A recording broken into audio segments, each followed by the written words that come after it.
We are privileged to be managing Women Voice and Leadership Award on behalf of the Canadian government in South Africa. So, High Commissioner Kuta.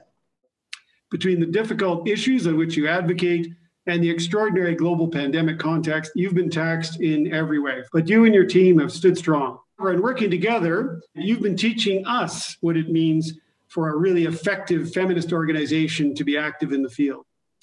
We also commend you for your successful sustainability strategy through the cottages and now recently through the Sustainability Hub. We had scheduled 152 presentations from 14 countries in 15 categories over the last 2 days.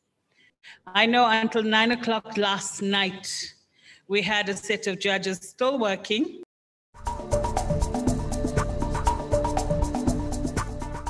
Since 2017, the Zimbabwe Women's Action Group has aimed at starting conversations on safe abortion in Masvingo, Bulawayo, and Gweru. The project sought to raise awareness on the Termination of Pregnancy Act of 1977. SRHR runner-up Bongile Mbingo from Babane, Eswatini. The Mayor's Walk Menstrual Health campaign started when the SADC Gender Protocol Alliance rolled out the SRHR campaign following training by Genderlings.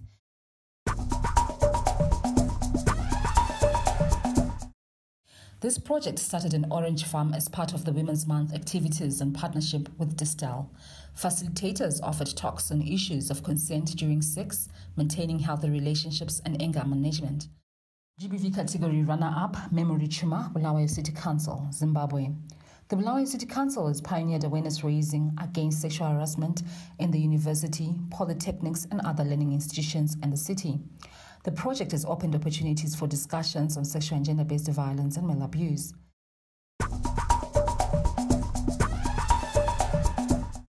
UVA works with families, communities, and partners to ensure that children and young people enjoy good health, are educated for life, experience love of parents and their surroundings, and are cared for and protected. UVA serves all children and young people regardless of religion, race, ethnicity, or gender. UVA launched the first ever social enterprise in Mauritius called the UVA Leadership Academy. In Mozambique, women are isolated, marginalized, and viewed as inferior due to cultural and traditional barriers. This project is innovative through its integrated approach. The judges commended the provision of childcare to enable young mothers to go and attend classes to further their education.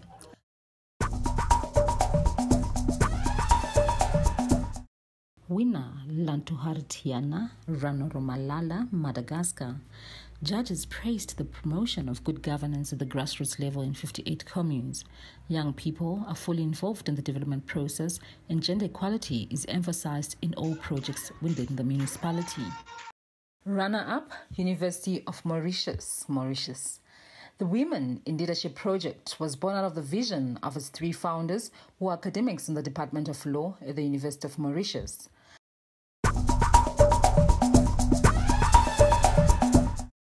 Winner, the Sheikh Dollars Federation, Geraldine Teresia Mastop, Namibia. Geraldine Teresia Mastop from Namibia runs a project called the Sheikh Dollars Federation of Haines Bay. This currently consists of 8 groups as a women-led savings network in association with the Namibian Housing Action Group and the local authority. They have completed 189 houses, with 41 currently under construction. Marie-Céline Zialo from Seychelles runs the FEM BioBiz Acceleration Program. The judges commended the project for its self-reliance and becoming free of donor dependency.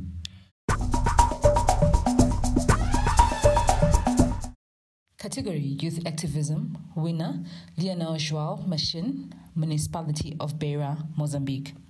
The initiative consists of the collection of solid waste to produce ecological charcoal. Community involvement in the collection encourages environmental sanitation. The project has already trained more than 50 women. 20 young people from the community dry the charcoal. The Klahona Disability Center, based in Polokwane, is a 48-member center comprising 28 women and 20 men living with disabilities. The center was started to make the work of people living with disabilities more visible. The judges commended the focus of one product at a time, which shows that the project seeks gradual growth before diversification.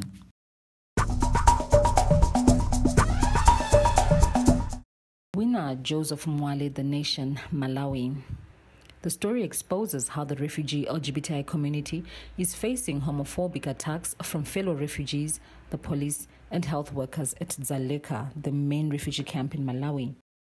Category Media, Sexual Reproductive Health and Rights, runner-up Gibson Maka, Zimbabwe. Gibson Maka presented an article titled Managing Menstrual Hygiene with Pride and Dignity. The judges noted that the plight of women with disabilities has not been spoken on enough.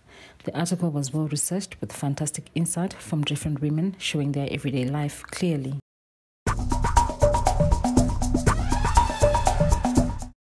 Winner Nduduzo Chuma, political editor, The Chronicle, Zimbabwe. The article focuses on the constitutional quota for women's participation in politics in Zimbabwe coming to an end in 2023. The story explores the advantages and disadvantages of the women's quota and the need to extend this to local government. Media category, Women's Political Participation, runner-up, Gibson Maka, senior reporter, The Chronicle, Zimbabwe. The article titled Traditional Systems and Customs Suppress Women's Aspiration for Leadership reflects how existing traditional systems and cultural norms are making it more difficult for women to leave their traditional domestic roles to participate in politics. The judges cited the article as a good example of fresh news on everyday news.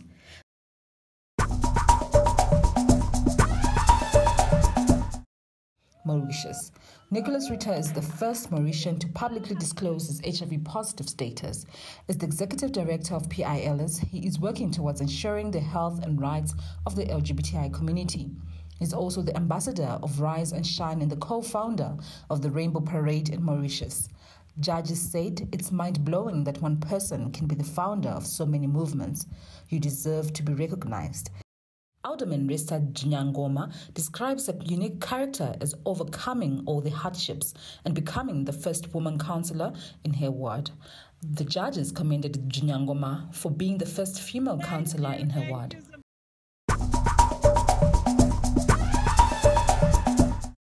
Duka from Botswana runs DHEL Joy Investments, which is a 100% citizen-owned company based in Francistown. She makes sure that she's always a step ahead of the competitors by introducing new dishes or attracting ethnic groups in the area by cooking their traditional dishes. The judges said this appears to be a dynamic, empowered young woman who knows what she wants and how to get it. Anna Mulala is from Limpopo province in South Africa and is a farmer. She educates the community to survive from their own gardens, catering and farming workshops. She also helps the people in and around her area to start their own businesses. Patience Muyenyua runs 3 businesses, which include poultry, tobacco farming, and a preschool. She operates at Roslyn Farm in Manyame Rural District Council. The judges said this is a good example of a diversified, sustainable business.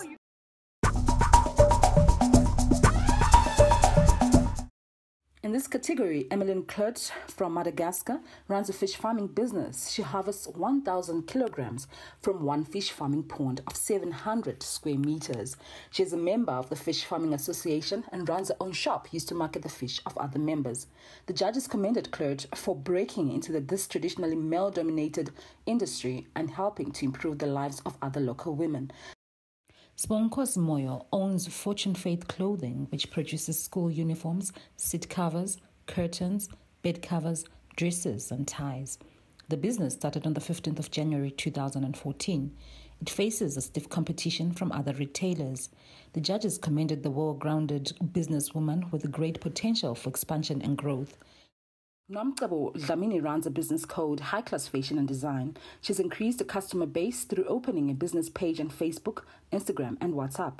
The judges commended Dlamini for amazing creativity and flexibility, as well as being very innovative.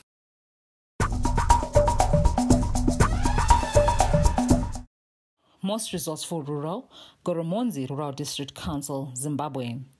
The council has gender-responsive budgets with funds allocated to construction of schools and clinics, solar power at clinics, street lighting, and naming.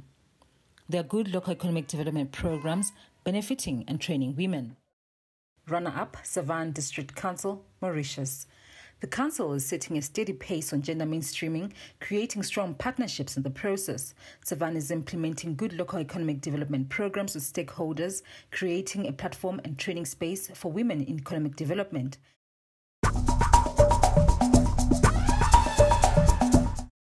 Winner, Batesbridge Council, Zimbabwe. The border town has a gender policy and action plan which were reviewed in 2019 and a good gender management system. The council allocates 16.3% of the budget to gender, largely for GBV campaigns and workshops. The council has established a satellite clinic and upgraded Duliba Dzimu Clinic to create space for a maternity ward to reduce distances walked to clinics. At less than 1%, the council budget for gender mainstreaming is very low, yet Vakwa's Phoenix has mobilized in-kind resources and fostered good relationships. Judges commended the good and inclusive climate change interventions, the SRHR programs focusing on issues that affect women specifically, like cervical cancer and pregnancy.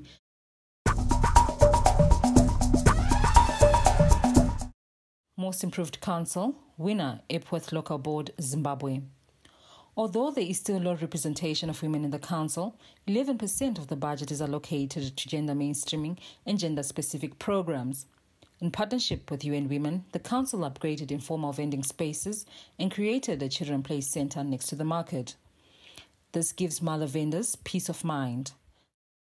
Most Improved Council, Commune Ebende Moramanga. The council has a gender action plan and gender management system, but is encouraged to present sex disaggregated data.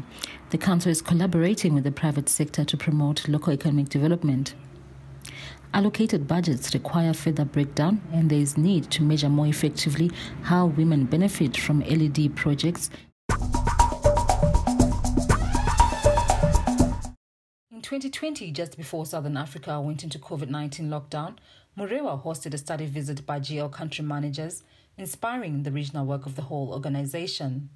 The council has a good gender policy, an SRHR action plan, and a gender-sensitive climate change policy. Runner-up, Savannah District Council, Mauritius. The council is setting a steady pace on gender mainstreaming, creating strong partnerships in the process. Savannah is implementing good local economic development programs with stakeholders, creating a platform and training space for women in economic development. There is good involvement of politicians and officials. Sexual and reproductive health and rights has a good focus on broader social issues.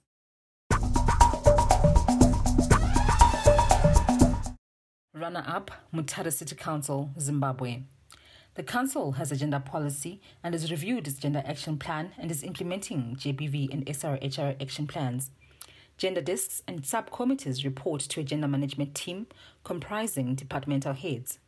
The informal sector policy included 50-50 allocation of sites. Winner, Polokwane Municipality, South Africa. The council is 51% women councillors.